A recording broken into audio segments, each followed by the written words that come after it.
दोस्तों, उत्तर प्रदेश में योगी बाबा का बुलडोजर लगातार एक्शन में है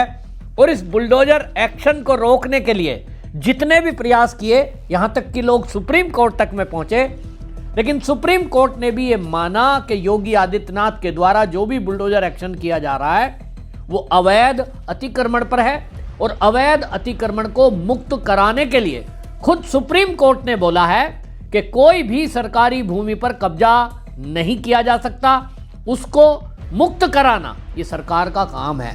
तो लगातार बुलडोजर एक्शन हो रहा है और इसमें सबसे ज्यादा अगर कहीं एक्शन में योगी की सरकार दिखाई दे रही है वो संभल है। संभल के अलावा रामपुर के अलावा मेरठ में भी अब ये एक्शन हुआ है और पूरे उत्तर प्रदेश में, जैसा मैंने आपको पहले भी बताया, योगी आदित्यनाथ ने स्पष्ट रूप से सभी जिलों के डीएम को ये आदेश दिए हैं कि अपने अपने क्षेत्र में अवैध अतिक्रमण की पहचान कीजिए।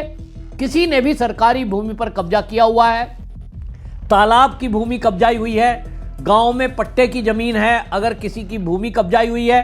उसको तत्काल मुक्त कराया जाए और उसके लिए मुख्यमंत्री खुद आदेश दे चुके हैं। उसकी निगरानी सीएम ऑफिस से होती है और इसीलिए सभी डीएम एक्शन मोड में दिखाई दे रहे हैं और अब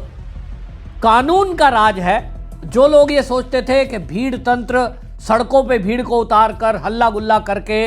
हम जो है इस बुलडोजर एक्शन को रुकवा देंगे, पहले की सरकार में तो ऐसा ही होता था कि अगर जो है मौलाना तौकीर रजा अगर सड़क पर आ जाए और वो कह दे कि ये बुलडोजर नहीं चलेगा तो चलता ही नहीं था। लोगों को लगता था कि भीड़ उतर जाएगी, हल्ला हो जाएगा, दंगा हो जाएगा और दंगों के डर से, भीड़ के डर से कभी भी एक्शन नहीं होते थे, भले ही कोर्ट ने मुक्त कराने का आदेश दिया हो। आज मौलाना तौकीर रजा कहां है? जेल में। बड़े बड़े 30 मार खां जो बनते थे वो सब जेल में है। यहां तक कि समाजवादी पार्टी के सांसद बर्क साहब बीच में आए संभल में तो पता यह चला कि बर्क साहब खुद बिजली चोर हैं और 1.25 करोड़ की बिजली चोरी की है। ये तो सुप्रीम कोर्ट ने राहत दे दी, वरना तो उनका कनेक्शन भी नहीं हो रहा था और गिरफ्तारी तय थी। लेकिन अब उनको समझ में आया कि भाई बाबा जी से बचना मुश्किल है और इसलिए सुप्रीम कोर्ट वो पहुंचे तो सुप्रीम कोर्ट ने थोड़ी बहुत राहत दी, लेकिन बौखलाहट जारी है। संभल में जो एक्शन हो रहा है, संभल में सांसद हैं जियाउर रहमान बर्क समाजवादी पार्टी के, उनको लगता है कि अगर वो बोलेंगे नहीं बीच में तो उनकी जनता कहेगी तुम सांसद हो भाई, तुमने तो कुछ बोला ही नहीं, और इसलिए उनका बोलना बनता है, बोलते हैं, लेकिन बोलने से कुछ होता नहीं।